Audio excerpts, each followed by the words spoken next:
মোড়ে মোড়ে আইসা ম্যাচ দিয়া বাতি জ্বালায় দিয়া যেত। কারো মনে আছে কিনা জানি না,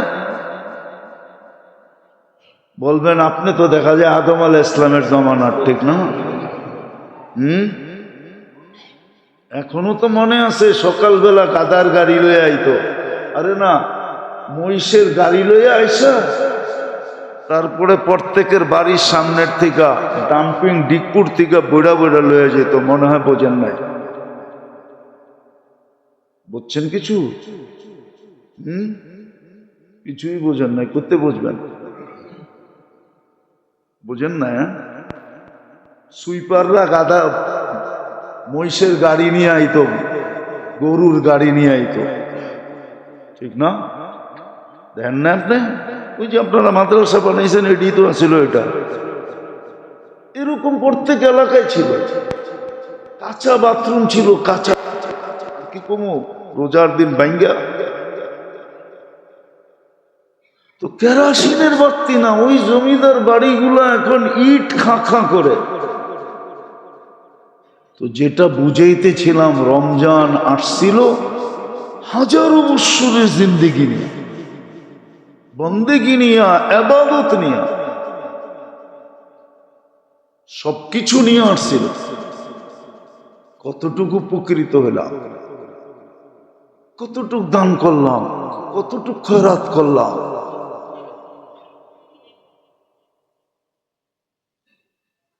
কতটুক দান করলাম, কতটুক খয়রাত করলাম, কতটুক সদকা করলাম, কতটুকু হিসাব করে যাকাত দিলাম।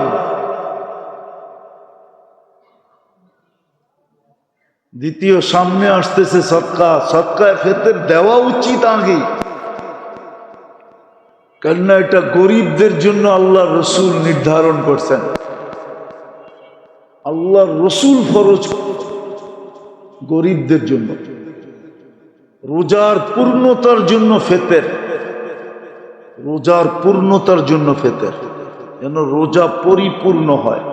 রোজার কমি খামি যদি থাকে তাইলে এটা ফিতরার দ্বারা পূর্ণ হয়ে যাবে। আর যতক্ষণ পর্যন্ত ফিতরা না দিবে, যদি ফিতরা ওয়াজিব হয়ে থাকে আর না দিবে, ততক্ষণ পর্যন্ত রোজা পেন্ডিং থাকবে। দেখেন না আমাদের অফিসে ফাইল পড়ে আছে, পড়ে আছে, পড়ে আছে। যদি জিগা এতদিন পড়ে রইল কেন, পাওই তো লাগান নাই। মনে হয় বোঝেন না, বুঝেন? পাওই তো, এটা হাঁটবে কেমনে? পাও বোঝেন? টেবিলের নিচ দিয়ে তো দেনই নাই, কোথেকে যে বইটা, ঠিক না?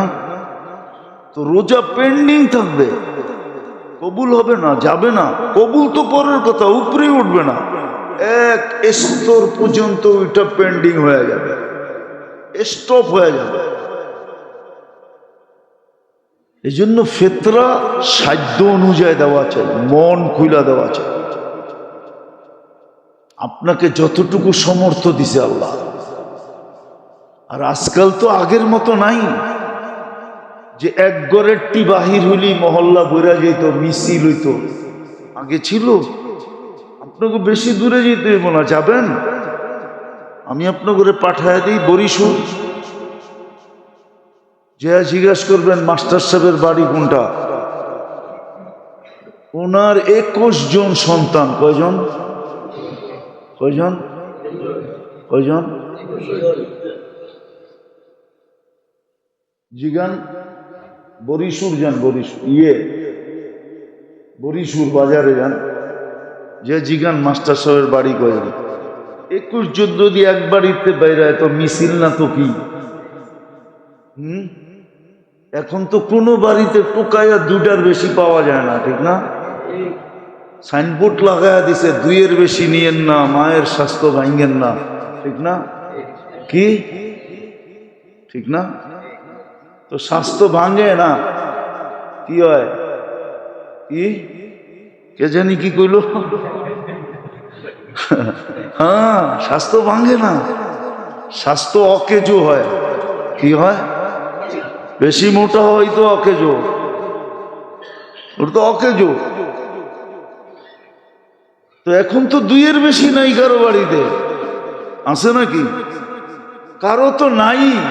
কি বেশি বড় লোক যারা, ওদের দেখবেন অধিকাংশের, বেশি বড় লোক বেশি পদস্থ অধিকাংশের দেখবেন নাই। কি যদি বাড়িতে 2-একটা দেখেন, ওটাও করতে জানি আনছে ওর না। আমি কি দেখামো 2-4টা? না না, মিডিয়ায় কথা চলে যাবে, নাহলে দেখায়া দিতে পারি, নাম সহ দেখায়া দিতে পারি, এটা ইম্পোর্টেড, নিজের না। নাই, আল্লাহ দেয়ই নাই, আল্লাহ দেয়ই নাই, দেয়ই নাই। এখন তো কম। পনিরের জাকাত আর কত? 2800 টাকা, নাইলে 2900, নাইলে 3000, 3-4 12,000। এক ফ্যামিলির 4 জনের ফ্যামিলি হলে 12,000 টাকা জাকাত দিতে। এত দিলে লাগে কেন? দিছে কে? আরে দিয়া খুশি হন না যে আল্লাহ আমাকে দেওয়ার তৌফিক দিছে, আমার হাতটা উপরে, খুশি হন, দেখবেন আল্লাহ খুশি হয়ে যাবে।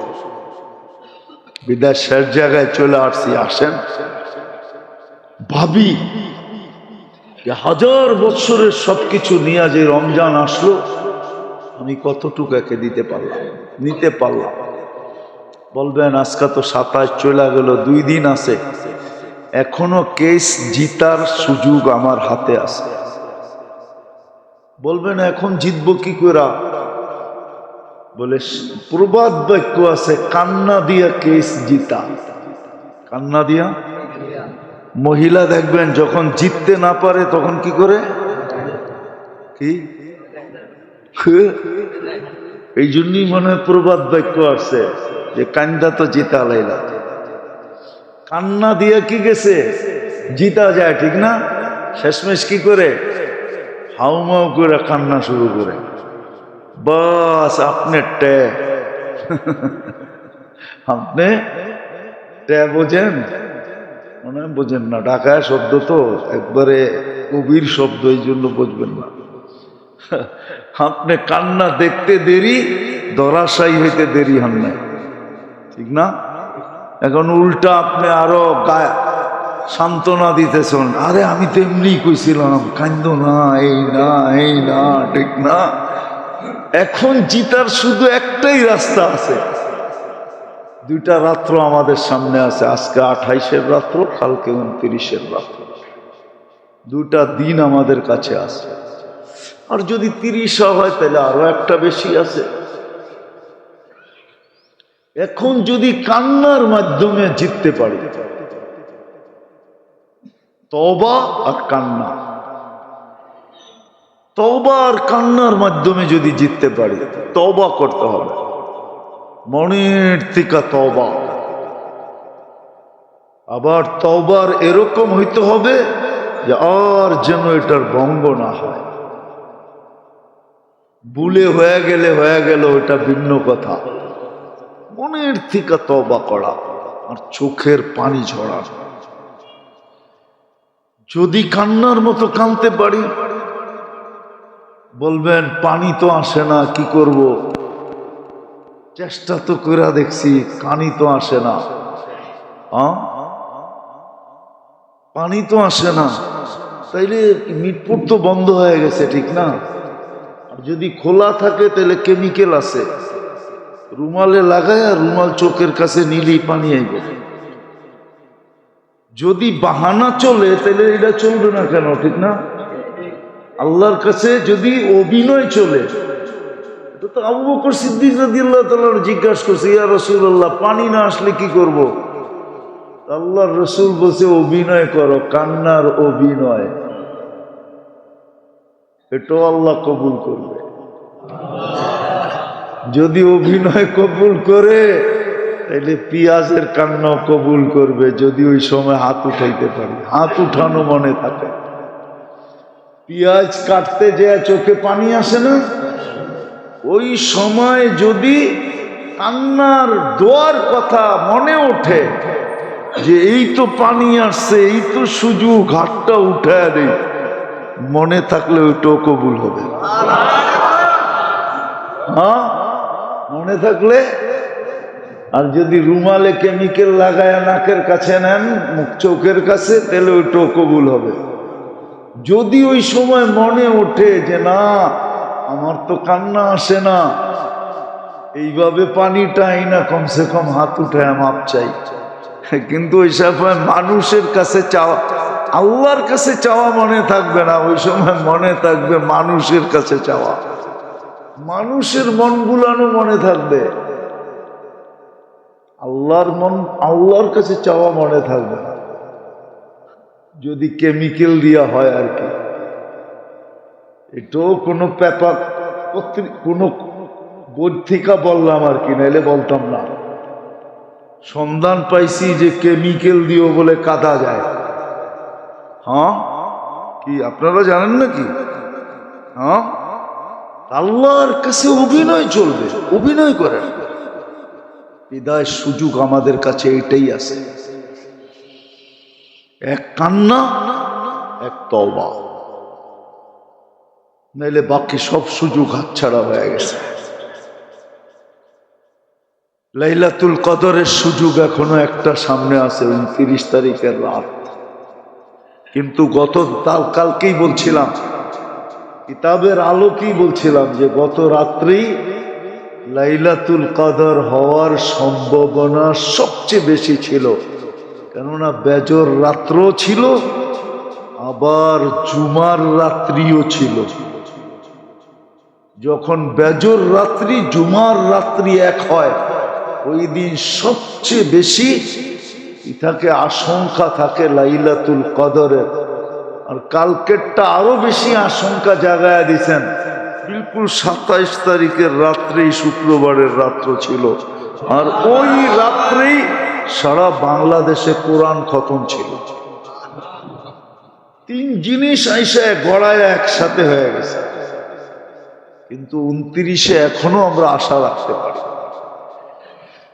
বিদায় ফেতরা যারা এখনো দেই নাই, অতি তাড়াতাড়ি ঈদগায় আসার আগে দিয়া ফেলি, পুরস্কারের রাত্রের আগে দিয়া ফেলি, যেন আমাদের রোজা, আমরা ঈদগার দিকে আসতে থাকি আর আমাদের রোজা আল্লাহর কাছে পৌঁছা উপস্থিত হয়ে বসে থাকে, নাইলে কিন্তু পেন্টিং হয়ে যাবে। মন খুলা দেন গরিবদেরকে, ওকে আল্লাহ গরিব বানাইছে, আপনাকে আল্লাহ ধনী বানাইছে। ওকে আল্লাহ হাত পাতনেওয়ালা বানাইছে, আপনাকে আল্লাহ দেনেওয়ালা বানাইছে। মন খুলা দেন। হাত পাতা বানাইতে পারতাম আর ওকে তোমার জায়গায় বসাইতে পারতাম, কিন্তু আমি ওকে হাত পাতা বানাইছি, তোমাকে আমি দেনেওয়ালা বানাইছি, আমি আল্লাহ বানাইছি। কোরআন বইলা দিছে, ও তো পাওনাটা চাইতেছে, পাওনাটা, তুই ওরে ধাক্কাস কেন? এই জন্যই তো আরেক জায়গায় বলছে আম্মা সাইলা ফালা তানহার, ঘোড়ার উপরে চড়েও যদি আসে আর মার্সিডিজ গাড়ি নিয়েও যদি ভিক্ষা করতে আসে আর যদি বলে আল্লাহর নামে দে, খালি ফিরেও না, কিন্তু পাওনাটা নিতে আসছে। হক্কুল লিসাইলি ওয়াল মাহরুম, এটা পাওনা। দান খয়রাত তোর পাওনা ছিল, দেই নাই, দেই নাই, রমজানে দেই না, ওয়াক্তান ফাওয়াক্তান দেই না। কত মানুষ আছে আত্মীয় স্বজন পর্যন্ত অভিযোগ করে, দুয়ারে আইসা বসা থাকে, আত্মীয় স্বজনদের পর্যন্ত ধাক্কা দেয়, অথচ যেখানে 2 গুণ সওয়াব পাওয়া যায়, কত ডাবল ডাবল সওয়াব, আল্লাহর রাস্তার দ্বিগুণ পাবেন, দ্বিগুণ ডাবল এই রমজানে আত্মীয় স্বজনকে দিলে। উচিত ছিল খুঁজা খুঁজা দেওয়া, পাড়া প্রতিবেশীরে দিলে ডাবল পাবেন, এরাও আত্মীয়র অন্তর্ভুক্ত হয়, প্রতিবেশী এরাও আত্মীয়র অন্তর্ভুক্ত, কিন্তু খবরই নেয় না। খবরই নেয় না। একটা কথা বলতেছি, বর্তমান মানুষ দুই আগুনে জ্বলতেছে। কয় আগুনে? কয় আগুনে?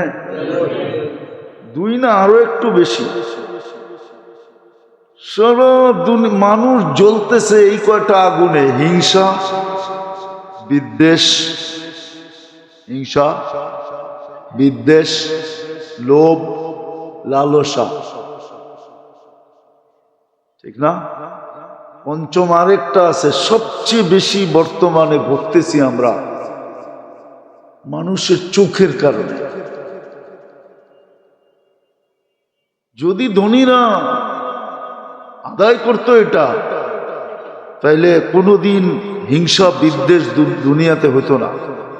ধনীরা যদি পাই পাই হিসাব করে করত, পাই পাই হিসাব করে দিত, দান সৎকা যদি গরিবের হক মনে করে দান করতে থাকতো, তাহলে কোনোদিন দুনিয়াতে এত লোভ, লালসা, হিংসা, বিদ্বেষ তৈরি হতো না, এত চক্ষু লাগতো না। দুনিয়ায় 70% রোগ চোখের কারণে। কেননা আপনার বাড়ির ঘ্রাণ বহুত মানুষের দিল জ্বালায়, তখন ওই চোখের রে যায় আপনার বাড়ির উপরে পড়ে, ওটার থেকে আপনার রুগী হন। খাওয়ার ভিতরে যায় পড়ে, ওই খানা খান, তারপরে ফুড পয়জন হয়, তারপরে যায় স্কোয়ারে 5 বান্ডেল দিয়ে যান। এক রাত বান্ডেল কয়টা? কয়টা? আমি কম কইলাম, বেশি কই নাই। হ্যাঁ, অ্যাপোলোতে গেলে তো হয়তো 10টাও হইতে পারতো, আরো বেশি হইতে পারতো, ঠিক না? দিয়ে আসছে, রেজাল্ট কি বেরিয়েছে? ফুড পয়জন, আর কিছু নাই, চিন্তা করেন না, পাইজান। অথচ 500 টাকা খরচ করলেই হইতো, বা 5000 টাকা খরচ করলেই হইতো প্রতিবেশীর জন্য, তাইলে প্রতিবেশীর চোখ পড়তো না, নজর লাগতো না, খানার ভিতরে যে পড়তো না, আর আপনার খায়া ফুড পয়জন হইতো না। আমার কথা মানেন, মানবেন তো না? তাইলে ফুড পয়জন হইতো না আপনার। তো ধনীরা আছে, কিতাবে আছে দুনিয়ার অবস্থা। ধনীরা যখন বখিল হয়, তো দুনিয়ার অবস্থা কি হয় এটা কিতাবে আছে। কোনো একদিন মনে হইলে শোনা মনে, কোনো একদিন যদি মনে ওঠে, আর যদি আল্লাহ এইখানে রিজিক রাখে, তাহলে কোনো একদিন শোনা মনে যে ধনী যখন বখিল হয়, এটার প্রভাব দুনিয়ার উপরে কি পড়ে, এটা কিতাবে লেখা আছে। কতটুকু প্রভাব পড়ে দুনিয়ার উপরে, সমাজের উপরে কতটুকু প্রভাব পড়ে, তখন সমাজ কি হয়, কিরকম হয়, সমাজের চিত্র কিরকম হয়, সমাজের ছবি কিরকম হয়, সমাজের মানুষগুলা কিরকম হয়, আজকে বলা সম্ভব না। এতটুকুই বললাম যতটুকু বললাম। এটা শুধু ধনীদের হিসাব করে যাকাত না দেওয়ার কারণে, পাই পাই হিসাব করে, আর গরিবদের হক না দেওয়ার কারণে, ভিক্ষুকের গরিবের হক না দেওয়ার কারণে। আল্লাহ গরিবের হক রাখছে আপনার কাছে, আমার কাছে। হক্কুন লিসাইলি ওয়াল মাহরুম। আল্লাহ বলে, আমি তো ওকে সুয়ালকারী বানাইছি, আমি তো ওকে বঞ্চিত বানাইছি। এলে ইচ্ছা করলে তোমাকে এই জায়গায় না ওইখানে দিতে পারতাম। কিতাবে সত্য কাহিনী আছে, সত্য কাহিনী। সত্য কাহিনী আছে। কোন অনারব লেখলে আমি বলতাম না, আরবরা লেখলে কাহিনী বড় চিন্তা ভাবনা করে লেখে, এই জন্য আরবদের কিতাবে লেখা আছে কাহিনী, আরবদের কিতাবে লেখা আছে, আরবদের কিতাবে লেখা আছে। আরবদের কিতাবে লেখা আছে এক মহিলার নাকি প্রথম বিয়ে হয়েছে, প্রথম বিয়ে। তো একদিন স্বামীর সাথে খাইতে বসছে, তো ভিক্ষুক আসছে যে ক্ষুধার্ত কিছু দাও। তো মহিলা বলছে কিছু দিয়ে আসবো। তো বেটায় ভিক্ষুকরে ধাক্কা দিয়া বাহির করে দিছে। তো কয়েকদিন পরে ওই যেই প্রথম বিয়ে যেখানে বড় মালদার ছিল, কয়েকদিন পরে গরিব হয়ে গেছে। আর প্রবাদ বাক্যতে এটাই সত্য, ভালোবাসা দারিদ্রতা যখন দরজা দিয়ে ঢোকে, ভালোবাসা জানলা দিয়ে পালিয়ে যায়, ঠিক না? তো প্রথম স্ত্রী আর কয়দিন থাকবে, এর থেকে তালাক নিয়ে চলে আসছে।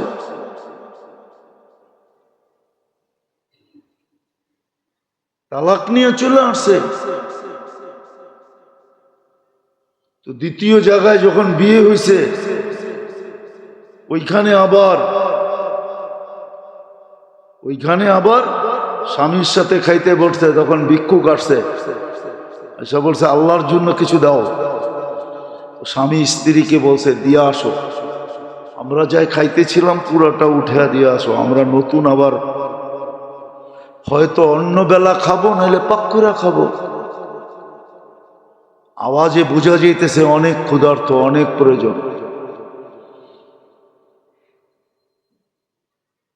তো যায়া ফিরা আসছে, দিছে তো বটে, কিন্তু চোখ পানি নিয়ে ফিরা আসছে। জিজ্ঞেস করছে তুমি কাঁদো কেন? বলছে তুমি যাকে ভিক্ষা দিতে পাঠাইছো জানো? এটা আমার প্রথম স্বামী ছিল। তুমিও কি আমাকে চিনো? না, তোমাকে তো চিনি না। বলে তোমার প্রথম স্বামী যাকে ধাক্কা দিয়া বাহির করে দিছিল, আমি ওই ব্যক্তি। আল্লাহ ওইখানের মালাই না এইখানে দিয়া দিছে, আর এইখানের ভিক্ষুক দারিদ্রতা উঠাইয়া ওর গলার ভিতরে পড়ায় দিছে। আল্লাহ পারে, সত্য এটাই। নাহলে প্রবাদ বাক্য কেন হইতো? সকাল বেলার ধনী রে তুই ফকির সন্ধ্যা বেলা। কেন গান হইতো? কেন হইতো নদীর এপার বাঙ্গে ওপার ঘরে, এই তো নদীর খেলা। সকাল বেলার ধনী রে তুই ফকির সন্ধ্যা বেলা। হ্যাঁ, তাহলে কেন ঐতিহ্য বহন করত? বাংলাদেশে পুরান ঐতিহ্য কেন হইতো? ঐতিহ্যগুলো তো এটাই বলে যে একদিন এই জমিদারদের দাপট ছিল, একদিন রাজত্ব ঈশাখারী ছিল, একদিন রাজত্ব বিক্রমপুরে রাজা গোবিন্দরই ছিল, একদিন রাজবাড়িতে রাজারই রাজত্ব ছিল, একদিন স্বপ্নপুরীতে রাজাই বাস করত, নাটোরের রাজার বাড়িতে একদিন রাজাই থাকতো, রানীই থাকতো। ঐতিহ্য বহন করতো না। আজকে ঐতিহ্য পড়ে আছে। আমাদের দেশ একসময় জমিদারি প্রথা ছিল, জমিদার বাড়ির ইটগুলো এখনো সাক্ষী বহন করতেছে, এইখানে কেউ থাকতো, তাদের দাপট ছিল, ঘোড়ার যুগ ছিল, ওরা এইখান থেকে বাহির হইতো ছুটতে ছুটতে। হ্যাঁ, তার দাপট ছিল। আজকে যেরকম বিদ্যুতে চমকায় আমাদের এলাকা, একদিন জমিদার বাড়িও তেলের বাতিতে, তাও কেরাসিন তেল না। ওই কেরাসিন আবিষ্কার তো হয়েছে অল্প কয়েকদিন। যেদিন থেকে পেট্রোল পাইতে শুরু করছে ওই দিন থেকে কেরাসিনের আবিষ্কার। কেরাসিনের তেল না তো। ওই সময় বাতি জ্বলতো দামি দামি তেল দিয়া, দামি দামি সরিষার তেল দিয়া, জাইতুনের তেল দিয়া, অন্য রকমের তেল ছিল, ওইটা দিয়া বাতি প্রজ্বলিত হইত। সারা রাত্র জমিদার বাড়িতে মশালের বাতিতে খা খা করত। ওই দিনও তো আমাদের মনে আছে, এত তো ভুলা যায় না যে সন্ধ্যা হইলে ঢাকা সিটির কোরআনে বলছে আল্লাহ কি ফকির? তারপরে তো আল্লাহ বলছে আনতুমুল ফুকারা আল্লাহুল গানিয়ুল হামিদ। ভিক্ষুকের বাচ্চা তো তুই ছিলি, এখনো তো ভিক্ষুক, আল্লাহ তো ধনী।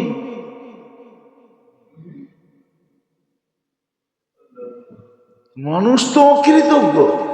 আয়েশা ফেরেশতা জিজ্ঞাসা করছে, তুমি তো এমন ছিলা এমন ছিলা, আল্লাহর ওয়াস্তে কিছু দাও না আমাকে? তো ও বিলকুল ওই ফেরেশতাই আবার রূপ ধরে আসছে। আমি কবে এমন ছিলাম? আমি তো আগের চেয়ে ভালো। মালমূল তো আমার এটা খানদানি। কি এখন তো সব জমিদার, ঠিক না? যারে জিজ্ঞেস করবেন একটু পয়সা হলে আমরা মালদার, খানদানি মালদার। অথচ দাদার নাম জিজ্ঞেস করলে বলতে পারবো না। তো খানদানি জমিদার হলো কেমনে? কোন তো রাগ হয়ে গেলেন? এই মজবাই আছে, অনেকজনে আছে দাদার নাম বলতে পারবে না। পরদাদারটা তো দূরের কথা, আপনি কয় পুরুষের নাম বলতে পারবেন বলেন? কি রাগ হয়ে গেলেন? কয় পুরুষের নাম বলতে পারবেন? বাপ দাদা, তার বাপের নাম, তার বাপের নাম। যে দাদার উপরে নাম বলতে পারে না ও আবার কেমনে আমরা খানদানি জমিদার ছিলাম, খানদানি বড় লোক ছিলাম। খানদানি বড় লোক যদি হয় তাহলে ও বাপ দাদার নাম বলতে পারবে। ওর ঐতিহ্য মনে রাখবে। আমরা এমনে এমনে এমনে এমনে আইসা এই গলি এই গলি এই গলি দিয়ে আয়া এইখানে ছিনতাইকারীর হাতে পুরা ফকির হয়ে গেছে। ও বলতে পারবে, কেউ বলতে পারবে না। তো যেটা বুঝাইতেছিলাম, তো ও বলছে দেয় না। ফেরেশতা বলছে তুই যেমন ছিলি তেমন হয়ে যা। আল্লাহ ওরম বানায় দিছে। গেছে দ্বিতীয় জনের কাছে, সর্বশেষ গেছে বকরিওয়ালার কাছে। এই জন্য বকরি পাললে মানুষ বিনয়ী হয়। কিছু ব্যবসা আছে যেই ব্যবসায় মানুষ বিনয়ী হয়, কিছু ব্যবসা আছে যেই ব্যবসায় মানুষ কি হয়? বিনয়ী হয়। ব্যবসারও একটা খাসিয়ত আছে, কিন্তু ব্যবসারও একটা প্রভাব আছে, স্বভাব আছে। মানুষ ওই স্বভাবে স্বভাবান্বিত হয়। এই জন্য যেই কোনো ব্যবসা করা ঠিক না। এটাও যাই না করা উচিত যে কি ব্যবসা করলে আমার জন্য ঠিক হবে। তো বকরিওয়ালার কাছে গেছে, যাওয়ার পরে যখন বলছে, তো বকরিওয়ালা বলছে তুমি ঠিক বলছো, আমি এরমই ছিলাম। এটি সব আল্লাহ দিছে। আল্লাহর জন্য চাও, যতটি মনে চায় তোমার ইচ্ছা মতো লয়ে যাও। আমাকে বইলো না আমি কয়টা দিব, এটি সব আল্লাহর দেওয়া। আমি তো ছিলামই অন্ধ, চক্ষুই তো ছিল না, দুনিয়াই তো দেখতাম না। আল্লাহ চক্ষু দিছে আমাকে, একটা বকরির থেকে এগুলা দিছে। এটি সব আল্লাহ। তোমার যা মনে চায় উঠে এলো, সবগুলা নিলেও কিচ্ছু বলবো না। ফেরেশতায় মাথায় হাত বুলায় বলছে থাক, তোরটা তোর কাছেই। আমি ফেরেশতা, আমার দরকার নাই। আল্লাহ পরীক্ষার জন্য পাঠাইছিল, তুই পাস, তুই সাকসেস। অথচ রমজান মাসে দানের সব আল্লাহর রাস্তায় খরচ করার সমান ছিল। যাকাত দেওয়া এরকম ছিল, দান করা এরকম ছিল, হিসাব করে দেয় না। বৎসরের শেষে যার কাছে 94,500 টাকা জমা আছে, ওর উপরে যাকাত ওয়াজিব। যদি করজ না থাকে, এর চেয়ে বেশি তার উপরে কারো পাওনা না থাকে। আর যাকাত দেওয়া গৌরবের বিষয়। ইয়াদুল উলিয়া খায়রুম মিন ইয়াদিস সুফলা। নিচের হাতের চেয়ে উপর হাত 100 গুণ, কোটি গুণ উত্তম। তাহলে একটা দেওয়ার দ্বারা একটা সম্পর্ক হয় আল্লাহর সাথে। সেটা হলো আল্লাহ দাতা, এও দাতা। আল্লাহ কি আমাদেরকে দেয়? কে? যে দেয় তাকে কি বলে? সে এই গুণের ছোঁয়া পাইল, গুণের ছোঁয়া। এই জন্যই হাদিসে আছে তাখাল্লাকু বিআখলাকিল্লাহ। এই জন্যই বলে আল্লাহর রঙে রঙ্গ, আর আল্লাহর রঙে যে রঙে আশা করা যায়, আশা করা যায়। আল্লাহর রঙে রঙ্গার দ্বারা আশা করা যায় 90% আশা করা যায়, বেশিরভাগই আশা করা যায় যে কিয়ামতের দিন মাফ করে দিবে। এই জন্য জজের নাম আর আসামির নাম যদি এক হয় না, জজ অর্ধেক ঠান্ডা এমনি হয়ে যায়, অর্ধেক ঠান্ডা আল্লাহর রঙে রঙিন হইলে। কিন্তু আফসোস তো এটি, আসলো তো রমজান, কয়জন দিল যাকাত? হ্যাঁ, দুনিয়াতে তো মাল খাবে লোকে আর আমাকে খাবে পোকে, আর কিয়ামতের দিন দাগানো আমাকেই হবে, আর কাউকে দাগানো হবে না। কোরআনে আছে, হাদিসে আছে। এই মালকে রূপ দেওয়া হবে, জাহান্নামের থেকে গরম করা হবে। কেন? এটা সোনা রূপা। টাকাটা কি সোনা? কারণ টাকার পিছে লেখা আছে চাহিদা মাত্র ইহার বাহককে দিতে বাধ্য থাকিবে। টাকা কারেন্সি হয় সোনা রূপার ভিত্তিতে। কিয়ামতের দিন আসল রূপ দিবে, ওটা জাহান্নাম থেকে গরম করে ছ্যাক দিবে, ছ্যাক কপালে দিবে, পিঠে দিবে, শরীরে ফেরেশতারা ছ্যাক দিতে থাকবে আর বলবে হাদা কানজুক, এটাই তোর ওই মাল যেটা লোকে খাইছে, কিন্তু ছ্যাক তোমাকে খাইতে হবে। আবার ডাকায় ছ্যাক মনে করেন না যে আমারে ছ্যাক দিছে, ছ্যাকা দিবে, ছ্যাকা আমাকে ভোগ করতে হবে। যদিও পয়সা লোকে খাইছে, আর সত্য এটা, যাকাত যারা না দেয় ওদেরকে আল্লাহ ভোগ করতে দেন না। মানুষ মুসলমান বেশিরভাগ টাকা আল্লাহরা রুগী কেন জানেন? পাই পাই হিসাব করে যাকাত দেয় না। এই জন্য ওকে আল্লাহ ভোগ করতে দিতেছে না। মিষ্টি খাইতে পারে না, গরুর গোস্ত খাইতে পারে না, চর্বি খাইতে পারে না, ঘি খাইতে পারে না, এটা খাইতে পারে না, ওইটা খাইতে পারে না।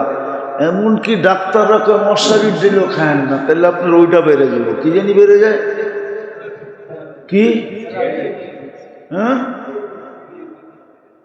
টিজি বেড়ে যাব। মশারির ডেল পর্যন্ত খাইতে দেয় না। সত্য এটা, আমারটা মানেন, আমার কথা দিলে গাতেন। যাকাত যে পাই পাই হিসাব করে না দিবে, ওকে আল্লাহ ভোগ করতে দিবে না। এই জন্য এই সমস্ত রোগগুলা বেশি হয় যারা যাকাত দেয় না, খাইতে পারে না।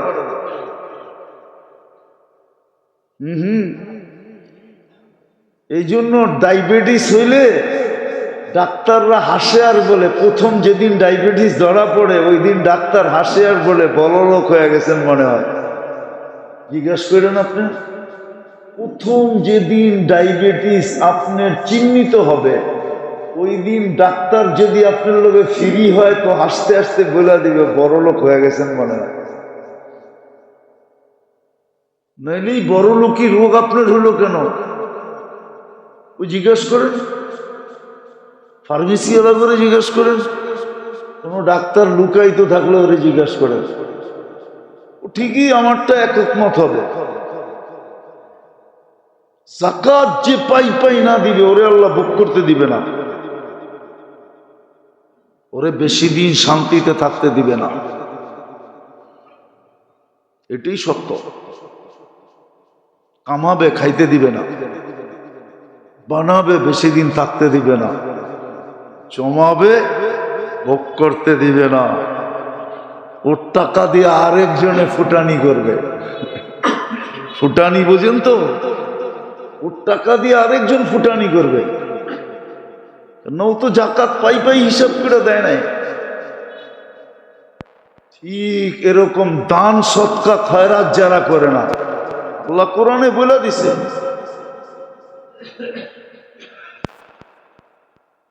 হক্কুন লিসাইলি ওয়াল মাহরুম, তোমার পাওনা, যে তোমার কাছে হাত পাচ্ছে ও তোমার কাছে পাওনা, পাবে বিদায় হাত পাচ্ছে। আমি